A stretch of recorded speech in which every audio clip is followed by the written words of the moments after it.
Welcome in to the New Orleans Pelicans Podcast, the official podcast of your New Orleans Pelicans. A podcast dedicated to everything you need to know about the squad. Hear from players, coaches, broadcasters, and those who cover the NBA on a daily basis. It's time to flock up. The New Orleans Pelicans Podcast starts right now. Hello, everyone, and welcome to the New Orleans Pelicans Podcast, the official podcast of your New Orleans Pelicans. As we get into the final here stages, Jim Eichenhofer, Pelicans.com, of our end-of-the-season player reviews, player profiles, as we like to call them. It's interesting because we started with starters, we started with reserves, and this week we've been focusing on rookies and their impacts they made. And obviously, when you have a season where there's lots of injuries, well, you know, some of those players get a chance to play. Karlo Matković, he's a player where you look at in Summer League. You were there with me, with Aaron Summers, we call those early games. What was the expectation level for Karlo coming into this season based off of, gets drafted, sent overseas, Birmingham, etc.? Honestly, I wasn't sure because I think a lot of it depended on the situation with the center position as far as what was going to develop as far as the depth chart went. I thought going into training camp that he had an opportunity to maybe crack the rotation. As it turned out, that didn't really happen until January. The end of January, he played a significant amount of minutes against the Celtics in a game that he played really well, had a solid performance. And from that point on, he was in the rotation and in the mix for the rest of the season. But, I mean, he played a good amount. It just took a few months for him to get out there in the lineup. No doubt. When you look at him getting those minutes and some stats, look, I can just close my eyes, and I'm not a statistician or an analyst, but, hey, I love the fact that he can play above the rim. A couple of block shots and stuff. Seem to figure out how to play with others. Do you have some stats or fun facts about him? It's interesting. We talked to John DeShazier about him. We go through some different numbers and some different developments that happened from Karlo's rookie season that showed that he was a very helpful contributor. I thought, in addition to Yves Missi that we talked about yesterday and then Antonio Reeves tomorrow, these are three really good stories that took place, kind of silver linings. But I think as much as my positive remembrance of Karlo's rookie season was, I think when you look at some of the other numbers and you dig a little bit deeper, I think it was even more impressive than I thought about. I mean, here's a few things. He was second on the team in rebounds per 36 minutes at 9.5. He led the team in field goal percentage at 57.4. Also led the team in true shooting percentage at 63.9, which is a little bit of a deeper analytical number. But basically what true shooting percentage measures is all of the aspects of shooting, whether it's 2-pointers, 3-pointers, free throws, and you take that all together and you put that into one number. So that was really good that he did that as well because he did take some 3-pointers. It wasn't like all of his shots were right at the basket and his field goal percentage was high because he was just dunking and shooting layups. I mean, he did show a nice touch on his jump shot and just his ability to score a little bit further away from the basket, which is also encouraging and something that you don't always see from rookies at the beginning of their career. And then lastly, he led the team in block percentage as well.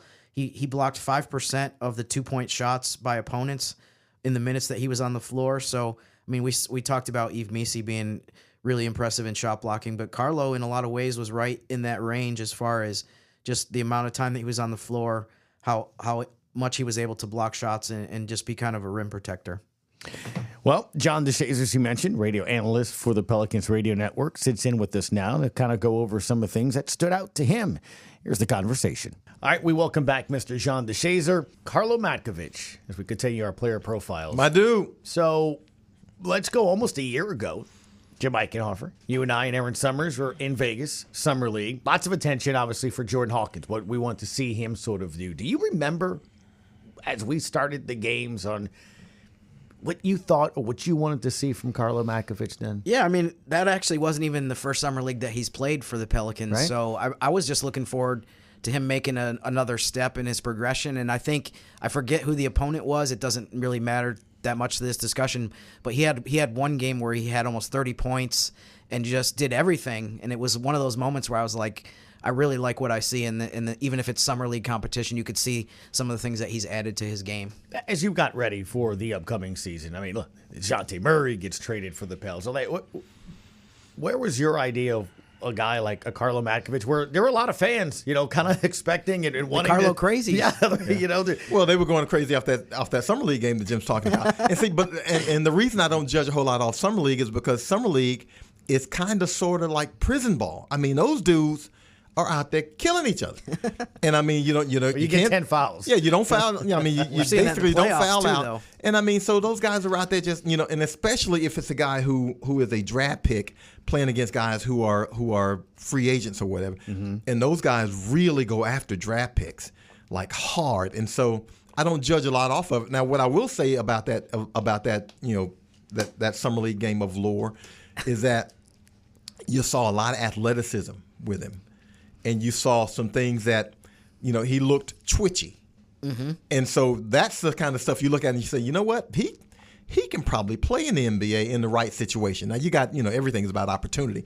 But you say, you know what? He's athletic enough and he's big enough to where, you know what? I wouldn't mind seeing what he could actually do in an NBA game.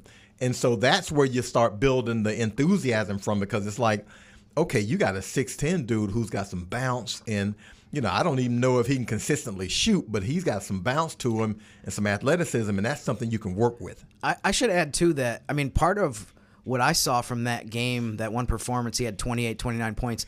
It wasn't just that he had a bunch of stats. I mean, we see guys do that in summer league, and it doesn't really matter. To me, what I liked the most was the array of different ways that he was productive in that game. He showed some really good footwork. He showed some athleticism where he was finishing in the lane, which we saw carry over to the real NBA season. It was just the fact that he checked a bunch of different boxes and he was able to be a productive player offensively in so many different ways. That was the part that was most encouraging to me, not just that he just put up some stats in summer league, which a lot of guys do, and then you never hear from them again. So I think that's one of the things that really stood out to me. So as we look at Karlo's season, is surprisingly good a word or a phrase to sort of describe it? Like, I don't know what the expectation level was by this team or not. Then you had the injuries and all those things. But to your point, I remember playing above the rim. I remember him contributing in a lot of different ways to the point where we're like, hey, this guy's kind of a key component and part in there, huh? Well, yeah. I mean, think about it. You begin the season and you got Daniel Tice and you got Yves Missi and you have, maybe JRE. And so you got a rotation of bigs that if you're the Pelicans, you feel like, okay, we kind of have established what we want. Well, now, Daniel Tice doesn't play quite as well as you hoped, and Yves Missi jumps off the page. Mm-hmm. So now, you trade Daniel Tice, and you've got Yves Missi, and now you're looking around and kind of, I don't want to say scrounging around, but you got this Matkovic guy who's in the G League and he's playing well, and you say, okay, let's bring him up. And look, when he gets into the NBA, he kind of looks like you would expect a rookie to look. He looks a little bit out of place. The game looks a little bit fast for him, even though he's playing in the G League, but the game looks a little bit fast for him. It looks a little athletic for him. And then, he gets a taste of it, and I don't want to say a switch flip, but it's almost like he said, you know what, I can play here. Mm-hmm. I can do this. And so then you see him, get a little bit more consistent minutes. Now then obviously there's still things he's got to work on, but you see him, a fearlessness in him. Like, the thing I love about him the most is, when he's going to the rack, he's going in there to dunk it. Mm-hmm. He ain't fooling around. He don't give a F who's under there. He's going in to dunk it. And he's attacking, and I like that about him. He's a guy who, and you need that out of that position, because you can't be playing 4-on-5 offensively. You need a scoring threat at that center position, and that's one of those things I think Yves Missi is going to develop. But Matkovic kind of already has it, because he can make corner threes, he can shoot threes already. But he's a guy who, when you get him in the paint, he's not necessarily looking to kick it out all the time. He's looking at the rim sometimes to say, yeah, okay, I can finish right here, and not just a floater. I can go in and I can do some damage right here. And so that's the thing I really like about him, and that's one of the things that I saw him play a couple of times. And I remember telling Graf, my radio partner Todd Graffinini, I said, look, I said Karlo can play. Mm-hmm. And so he was like, yeah. I was like, no, Karlo can play, and Karlo really looks like a guy who, and I ain't talking about 11th guy on that. I'm talking about a guy who belongs in the rotation. Mm-hmm. A guy who who blocks shots, who rebounds, and who scores. And he'll learn defensively because he got lost a few times, and he heard about it on the bench, I'm sure, a few times. But he's a guy who has a learning curve, but he's got some things that you can't teach. You can't teach athleticism. Mm-hmm. You can't teach a guy to be, a guy either is kind of aggressive or he's not. And you always hear these guys, oh, he's a dog, he's a dog. Everybody ain't no dog. Stop it. But Karlo's got some of that in him where, to me, when you're talking about a dog, it's a guy who says, I don't care who's out here and I don't care who I'm out here with. I'm capable of doing my thing. And when I do it, I'm going to do it aggressively and I'm not going to shy away. And he looks like that kind of guy. Is that why coach sometimes got on him as much? Like I close my eyes and I think if there's a player this season where he was coached during the game, while the game was going on, it was Karlo by possession sometimes. Yeah, because I think they see the potential in him. Because I don't know, and maybe I'm going too far here, but he looks like I said, maybe a top 6-7 guy in the rotation. He's a guy who, if he's got to start a string of games, if he learns how to not foul, he can help you a lot. Because again, you see guys get beat defensively. Karlo doesn't give up. He's gonna block your shot at the rim. He's gonna catch you off the glass. He's a guy who's got a lot to work with, and so now you just have to increase his knowledge of the game, because he showed a lot down the stretch where you were like, this guy. I understand the Pelicans have 18, 19, 20, 21 wins, but this is a guy who you look forward to seeing him in the future, because it's not just the production, it's the way he looked and the confidence he gained. He'll come back next season. I mean, he's got to feel like, not the big dog, but he's got to feel like he's a fit with whatever rotation goes on the floor, because he doesn't need the ball to score. You don't have to run plays for him. He's gonna be able to do that. He's gonna improve as a defender, but even right now, he's got the necessary gene to where he'll hustle. He's going for block shots. He'll rebound. And he's got a 3-pointer from the corner. He's going to hopefully develop that, to the perimeters and the key. And so he's got a lot of things that you like that you can work with. And he's 6'10". Yeah. When you talk about, where he fits in a rotation long term, he might be 7th man, 6th man on a team. I feel like backup center in the NBA has become a little bit like backup point guard in terms of there's fewer and fewer teams that even play centers. So the backup center role in a lot of cases has become almost like, okay, go out there for 10, 15 minutes and don't hurt us. But I think the thing that is exciting about Karlo is that he's so much more than that. He's not just going to be a guy that can just eat up some minutes and, just don't mess things up. He's, all the different positive traits that we've already talked about. One of the things too, I wanted to, before I go into Pella stats, I wanted to back up for a second and talk about is I think it was Graf that told us how much of a Karlo guy you are. Hey, I am. And I just wanted to know a little bit. I pick bit. a guy every year. Because Right. folks, this full disclosure, Najee was my dude. Yep. Najee was my dude for several years. And I was like, you know what? When Najee's gone, we're going to miss him. Yeah, and you were right. You were right. So, now every now and then I do pick a guy just to kind of agitate Graf. So, and I won't name the names of the guys that I picked to agitate him. But I did. But I was a Najee guy, and I'm a Karlo guy. I'm a big Karlo guy. I like it. Let's go into a couple stats, and you can tell me which one of these you like the most. First number is 1.9. That's how many blocks per 36 minutes that Karlo had this season. He also had a streak of 10 straight games with at least one block. Even though during that span he only started 2 of those games and only played 30 minutes or more once out of those 10. So just an example of what his shot blocking was. And then the second number, which I know is a number that Gus is going to like, is 40. And that's how many dunks that Karlo had in 791 minutes. Now, just to give kind of context or comparison, he had one more dunk this season than Zion Williamson did. Zion had 39, Karlo had 40. And they almost played exactly this. They played roughly the same amount of minutes. Zion played 857. Karlo played 791. So Karlo had one more dunk in 66 fewer minutes than Zion did. Also, via Basketball Reference, Yves Missi led the team with 116. So those are the two numbers: 1.9 blocks per 36 minutes and the 40 dunks that Karlo had this season. I like the dunks number, and here's my editorial comment: if Elfrid Payton plays a whole season with Karlo Matković, Karlo has probably 200 dunks because he's a guy. Yes. He's a guy he's a guy he's a lob threat, right? And if you got a point guard who can throw a decent lob, he's going to go and get it, and he'll get it in traffic, and he'll get it when guys are hanging on him. I mean, he's one of those guys, and that's one of the things. Again, the thing I like about him is he's so aggressive. And he attacks the rim, and those are things that, again, I don't know if necessarily everybody has that gene, but he's got a certain hunger to him. Now, that's the hunger that you hope stays with him always, because he's a guy right now, I think, look at the rotations. I think you can put him on the floor with Messi for several minutes. He can space the floor a little bit. You can put him on the floor with Zion, for minutes, because he's a guy who can play on the perimeter while Zion operates around the rim. You can put him on the floor without either one of those guys because he can do a little bit of both. And you can buy some minutes and buy some time. And as you mentioned, a backup center in the NBA becomes a valuable commodity because you're looking for a guy who's not necessarily going to hurt you.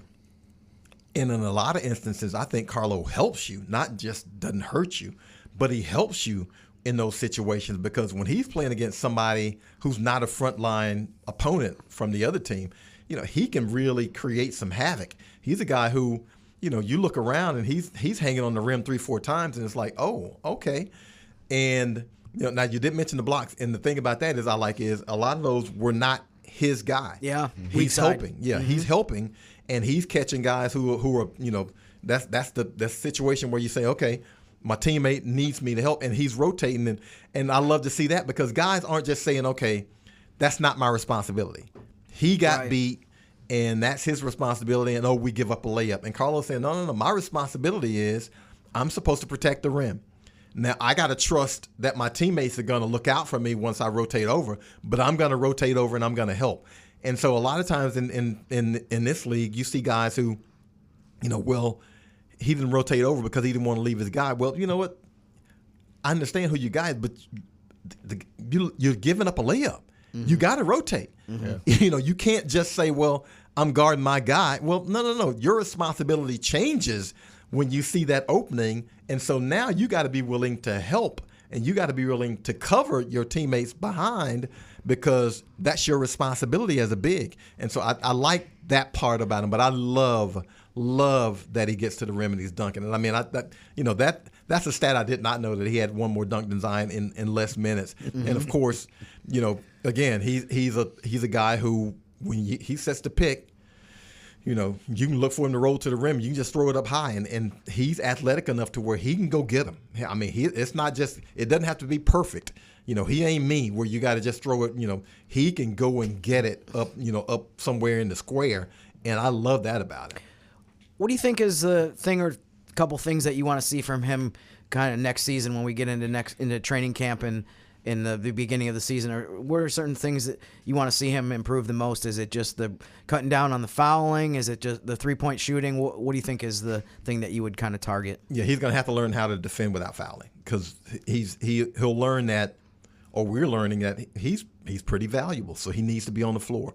So you got to cut down on the unnecessary silly fouls. You got to be able to kind of eliminate those from the game, or not commit nearly as many of them. I want to see him be a little bit more aggressive in the post on the catch, where, if you catch it in the paint, I'd love to see him look at the rim all the time, every time, before you're looking to kick it to the corner for a three or whatever. I want to see him, again, force the defense to have to guard everybody, because when you do that, you thin them out a little bit, and hopefully you create more opportunities. But he's capable of making the floater. He's got the jumper, so now can he make an 8-foot jumper instead of the corner three or whatever? So you can be more of a threat there. And so I'd like to see him do that. And then hopefully as he goes along, he learns the defensive system a little bit better, because I don't like to see the guy get fussed at as much defensively, and that's where really he was getting chewed out the most, is defensively. Sure. When something happened and they'd be like, "Hey man, what's going on with you?" And I guess he's trying to explain it, but he didn't carry out his responsibility. And so you want to see him become a little bit more familiar with it, and hopefully as he goes along, you get the familiarity defensively, and you don't commit as many as many fouls because you're out of position and those kinds of things. He's got to be a little bit better and a little bit cleaner with his footwork. I think that's the thing that stands out to me, right? I mean, it's why I asked you that. I think, and by no means am I on the same level, but I'm a little league coach, right? To my kid, there's a kid or two on my team. I'm like, I need this guy. Yeah. He can be a starter. He can make all the throws. But sometimes he's literally looking at the clouds, or he's turning his head like, let's go. But you tend to coach harder the kids that you probably know can really do it and have that, right? If that makes any sense. Yeah, I mean, it happens. It happens.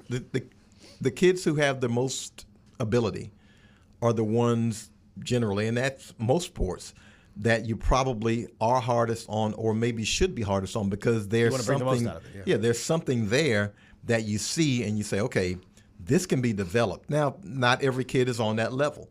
And so there are some kids who are, chasing butterflies, and you're like, well, that's just kind of, that's just little Jimmy.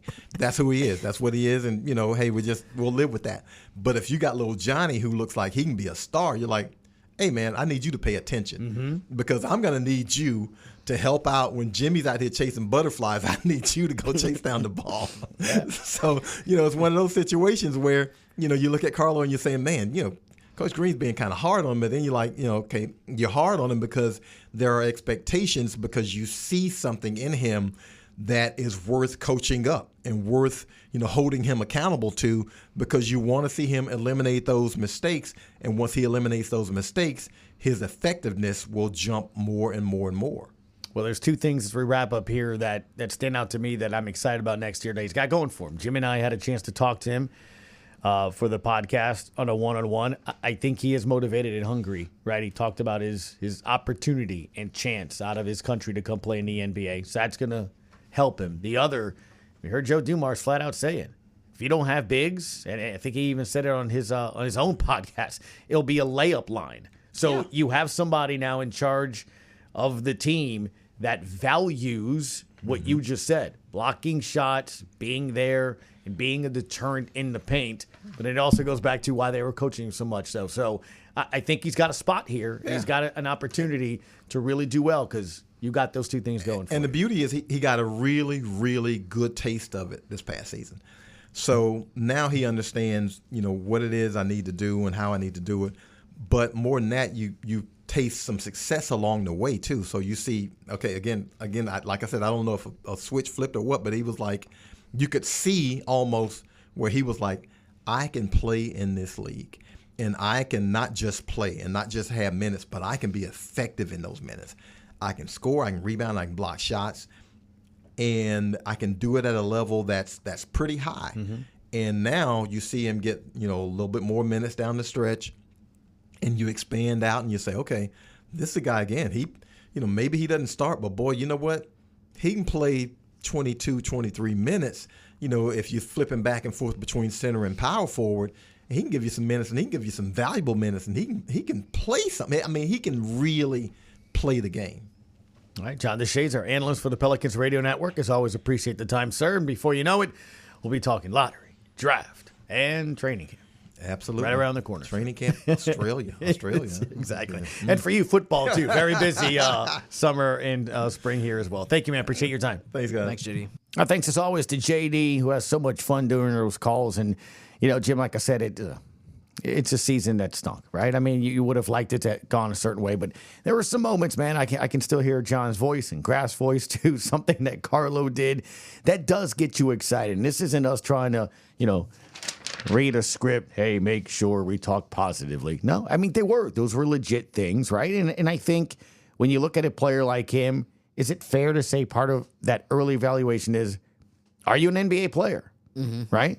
Yeah, I think he definitely showed that he is. I'm encouraged by the fact that he did what he did as a rookie, but I know that he has more room to improve. And I mean, to be honest with you, I think what he showed in the 42 games that he played this season, 7 starts, to me, he showed that he's already at the level of a backup center that you can count on and that you can be happy with.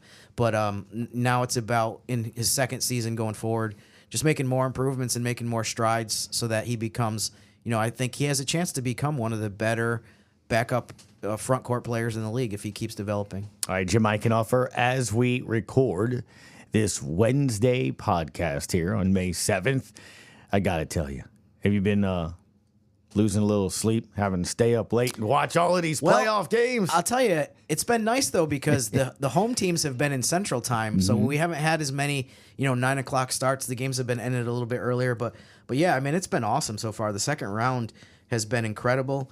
I can't believe the road teams are 5-0 right now. Yeah, and I saw first time ever, by the way. Yeah, I saw that graphic. First round. Yep. That there's never been a case in the second round in the conference semifinals where Game 1 has been in every series has been won by the road team, and obviously Indiana now has 2 wins, so that accounts for that fifth road win. I mean, I'm just shocked by. I know we talked about this a little bit on Monday, kind of going into a lot of these series, just the way that the Indiana-Cleveland Game 2 ended, where the Pacers, that was the second time in this playoffs that they overcame a 7-point deficit in the last 40 seconds of a game. And apparently that's happened only a handful of times in the last 20-something, 30 years. And they've done it twice in the span of about a week. And then just the way that the Denver OKC game ended as well, where, I think reasonably so, OKC was heavily favored. And then to see the Nuggets pull that game out, there was so many times, and another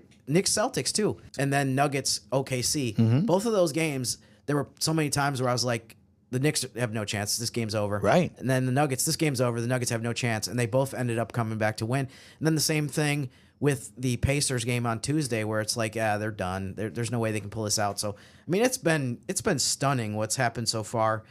I'm really curious to see over the rest of the series whether some of these underdogs can carry this through, or whether it was just a great start and some of these favorites like Cleveland, OKC, and Boston kind of restore order and say, there's a reason why we won 60-plus games and we're the better team. But it's any chance that this second round would be kind of blah and that some of these favorites would just roll through. It seems like it's already gone. What's crazy to me is I got to ask you real quick about one of those games, and you mentioned it, the one on Monday, because my dad's old school, right? Like he'll text me during a Pels game where, they're struggling from beyond the arc and miss a 3 in the first goal. Stop shooting the threes. And I try to explain them every game, and I love them to death, right? And I'm like, look, that's today's game. I know, get up. I hear you. I mean, I can hear right now, JD and Todd, well, you passed up a layup to pass into the corner for a 3-point attempt. That's today's game. That's a whole nother podcast if it works. Sure. But Jim, when I go 15 of 60 to you, 60 missed 3, I mean, not 60 missed threes, 60 attempts from beyond the arc, and only make 15. And at the end of the game, they're just jacking up shots. I'm like, get 1 bucket, get 2 buckets. Jaylen Brown, right? Didn't he kind of say we need to try something different in instance like that? The problem is if you play a certain way all season, and then not just as a team but as individuals, I feel like the attitude is always like, well, we're struggling so far, we're slumping in the first 2 or 3 quarters of this game, but it's going to turn around. So you never really stop shooting threes. I think some of these teams are so used to doing that. So I mean, I'll be curious to see, because if you think about it, Boston did the same. They played the same exact way last season as well. They might be shooting a few more threes this season than they did last year, but I don't think it's that big of a difference. And last year they won the championship. So I think they would tell you, like, yeah, we're going to have nights where we shoot 15 for 60. Maybe, hopefully not too many, considering that was the record, I guess, for the most missed threes in a playoff game in the history of the league. But I think we'll see. I mean, I've said many times, in the regular season, the analytics of shooting threes makes sense because the math just works over 82-game sample. But will we see a team get burned by overly reliance on the three-point shot in a playoff series where they have 2 or 3 really terrible nights at the worst possible time and then they lose one other game and their season's over? I think that'll be something to monitor. I mean, if you're Boston, if I was them and you're glass half full with your green goggles and your leprechaun suit on, you would say, I mean, look at the results of what's happened in the last few years, and they probably still should have won that game if you think about it. But I don't know. We'll see. I mean, we saw this happen in Minnesota game 1 against Golden State, which we didn't even talk about, yet they were something like 5 for 30 on 3-pointers. So there's another example of, but we've talked about this a lot throughout the season, the last couple of years. I mean, the 3-point shot is such a huge part of the offense for so many different teams that you can lose games just based on that or win games just based on that. And So unfortunately for some of these teams, it happened at the worst possible time, game 1 at home of a playoff series where you just cannot make a three. And that's a huge reason why you lose the game. It's nuts when you look at it. Look, that Pacers-Cavs series that's a fun team, and that Halliburton play, and it very Reggie Miller-like where they score, miss the free throw, and get it. And man, I mean, Donovan Mitchell had 40 plus 48, points. yeah. He's like, so they, of all the teams that are favorite, feel the most vulnerable to me, because like if you can't win at home like that, and going down it's 0-2 tough. is That's brutal. The only thing though, too, I mean, another thing, unfortunately, this is a common theme in the NBA right now, as we learned, unfortunately, in a harsh way. They also have injuries at the worst possible time. Now, all of a sudden, Darius Garland is out. Evan Mobley didn't play in game 2. They have a couple other injuries as well that are key. So it's like the team that they had that won 64 games. And It's not on the court. Right. They don't have it right now. So you see the results of that. And even with all that said, they still should have won game 2. I just cannot believe some of the combination of events that are happening in the last 30 seconds to a minute of some of these playoff games that are totally flipping the outcome. But I mean, did you have PTSD when they couldn't inbound the ball and turned out to be a steal? It's unbelievable, right? It was a terrible. Max Strus threw a terrible. I have no idea what happened on that You're play. up 3 with 24 seconds to go, 27 seconds. They're going to foul you. The Pacers are going to foul you. So you're going to go to the free throw line, possible to make it a 5-point game, 4 at the worst. Still, you're going to get to the free throw line. And then you don't, and then they make a bucket, and then they get, it's unreal when you think about it. The other thing too is the missed free throws that you're seeing now. Yeah. I mean, OKC, those 2 missed free throws that Chet Holmgren missed were such a killer as well. So they threw that, they made that play specifically for him to catch it and go to the free throw line. Yeah, I mean, Houston had a bunch of misses at the free throw line that were costly. It's just one of those things that you see. It comes back to haunt you sometimes when you're not consistently making free throws. I think as we wrap up, it's this. At least, though, as an NBA fan, and we are, right? This is why we got into this line of work. Sure. They've been exciting. I mean, my wife's next to me, and we're like, we're pausing it. You know, Carver's starting to get into basketball, which is, I love it. You know, and I'm explaining to him and all these different parts of the game, and seeing that excitement. That's why we do what we do. That's why we thirst for getting back to that. I mean, still to me, one of my top 3 moments was that run where Chris Paul came in second to the MVP race to Kobe Bryant. That series with the Spurs and Mavs, still to me, you can't replicate that. You know, getting to see Allen Iverson when they first moved over here. Yeah. Dwayne Wade in his rookie season. Like, playoff basketball is different. It really is. is. Just different. And I can't wait for fans currently, because my kid, went around to experience that. Even not so far ago when, you had that sweep of the Trailblazer series here. I mean, you can't replicate that, man. And it's got to be fun. Can't wait. Yeah, and I think overall, too, it's been great to see the playoffs this year have been really entertaining and pretty top-notch. After, I'm not sure how many people even remember this, but 2024 playoffs, not just for the Pelicans, but overall, were really disappointing. As far as there were a lot of series that were sweeps, there was a lot of blowouts. That's a good point. It was over quickly. I mean, even the NBA Finals Boston was up 3-0 before the Mavs won a game. There wasn't really that much compelling, intriguing basketball. You could blame the Celtics at least a little bit for some of that on the Eastern side, because they were just so much better than pretty much everyone else. But this year's playoffs have been a big bounce back compared to what we saw last year. All right. Our thanks to John DeShazier for sitting in with us, analyst on the radio side of things for the Pelicans Radio Network. Talk about Karlo Matković. As always, if you've missed any of the other reviews, we did 14 total players. If you wonder who they are, I'm not going to name them all. I'm going to make you go to the website and go check it out. Plus, you'll get to see the accompanying written piece that Jim has done for Pelicans.com. So go and do that. Appreciate you for tuning us in. You've been listening to the New Orleans Pelicans Podcast. Mr. Jim Eichenhofer, I'm Gus Kattengell. See you next time. Thanks for listening to the New Orleans Pelicans Podcast. Join us 3 times per week on Pelicans.com, the Pelicans mobile app, the iHeartRadio app, or where you get your podcasts. And be sure to give Jim and Gus a follow on X at Jim_Eichenhofer and GCat_17. We'll see you next time, right here on the New Orleans Pelicans Podcast.